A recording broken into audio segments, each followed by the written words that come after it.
welcome back to my channel. Today I will be showing you my Zorki 1 and how to load film in it. I have had mixed feelings with this camera, but they are kind of leaning towards the more positive side.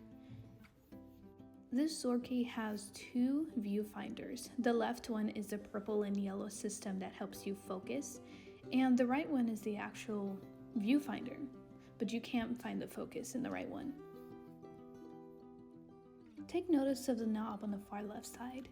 Lifting this up after you've exposed all your film actually helps you re-roll it back onto the original spool. Very nifty.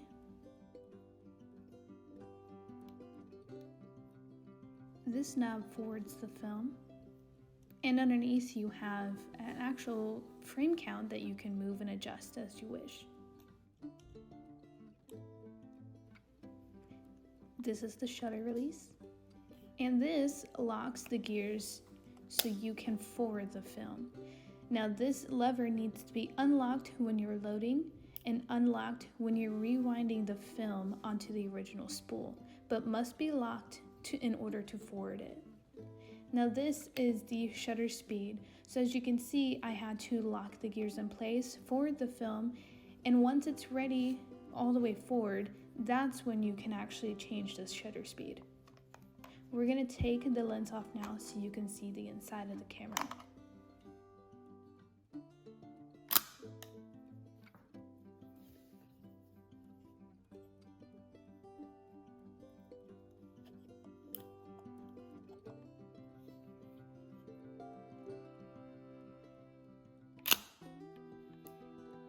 If you've seen any of my content on Instagram, you know I love to test out different shutter speeds.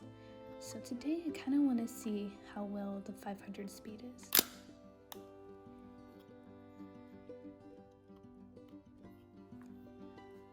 I do want to show you when forwarding the film, the shutter curtains go along with it. And as you can see later when I'm loading the film, you have to make some adjustments to the film leader in order to accommodate for the shutter curtains.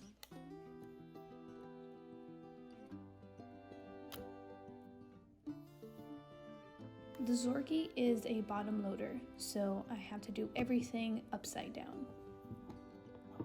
I was very lucky that this camera came with the original 135 or 35mm spool. Now that the camera is open, it's time to grab our film and a pair of scissors. I have some FujiFilm 200 and just some regular scissors. I did not come up with this idea. I saw it on a YouTube video a while ago, and so I'm going to look for that video and link it down in the description below so that way that photographer gets their credit. To accommodate for the shutter curtains, the film lead needs to be cut into a smaller strip. However, you do need a little bit of the base still at the end so it doesn't tear off as you're forwarding the film in the beginning.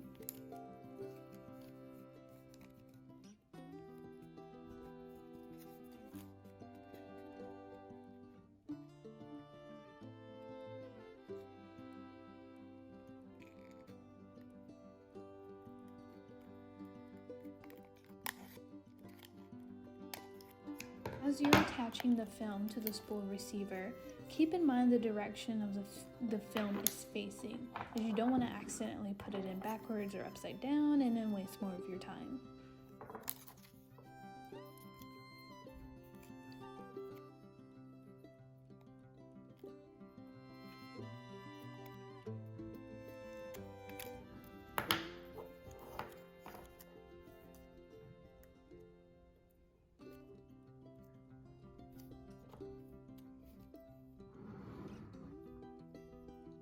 This is the part that can be very tricky. As you're putting the film in, you need to be mindful of if it seems like it's getting stuck on the shutter curtains or if it's tearing at the base of the unexposed film spool. Sometimes I've been able to put it in with no problems and the leader tears as I'm trying to forward the film. So this is definitely a good time to just be more aware of how the film is feeling.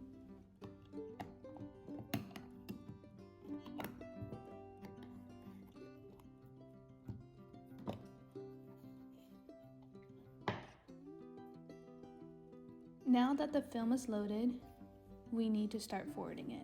As I mentioned before, this lever needs to be pushed down to lock in the gears, and this knob is used to forward the film. What we want is the knob on the far left side to start moving in the opposite direction of the arrow that is painted on it. This indicates that the film is forwarding and leaving the unexposed spool. At this point, this is where I start having mixed reviews with the Zorki. The end results are usually worth it, but it can be tricky to make sure that the film is properly loaded.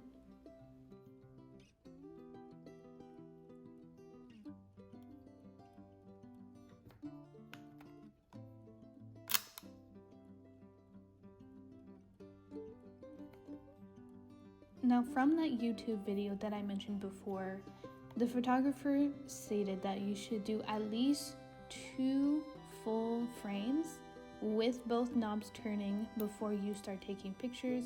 This is to ensure that the film is completely forwarding and that you won't run into issues in the future.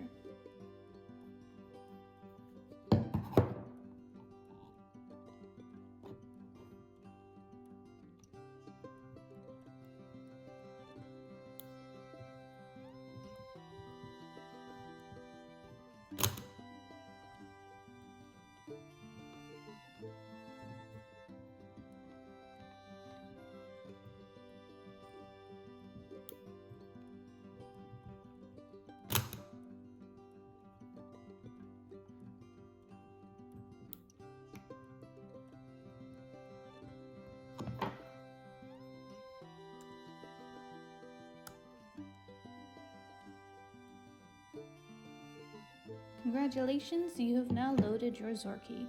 Here are some photo examples that I have taken with this camera. Happy shooting!